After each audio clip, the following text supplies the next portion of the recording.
jopur mag kothe makelo mo ma ibiro ti godo e kembe mag thith manasewa ma gedo dhi e nyime.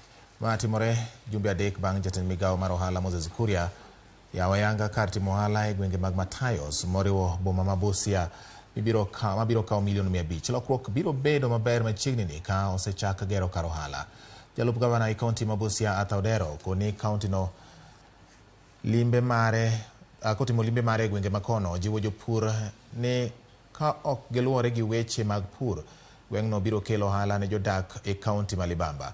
E seche mano chiwo kothe mag mo e ward Matayo South, Odero bende olero ni gweng'no ok bi konyo jodak ma Busia kende kendo kata mana kaunti mogo tonge Busia. Siaya kutoka Trans Nzoia inakuja hapa na sisi wenyewe hatulimi njugu ya kutosha. Miaka mingi sisi watu wa Busia tumekuwa tukilalamika.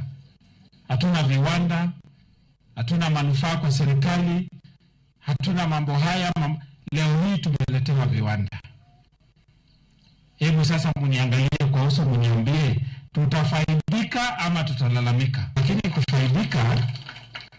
kufaidika ni lazima mipango, ni lazima mikakati, ni lazima bidii. Hapa kutakuja wengine ambao pia wanataka kunufaika na hii factory yetu. Vile tumepata industrial park kama producer na tunaenda kupanda njugu hizi, tukipata kama producers tutasupply kwa others.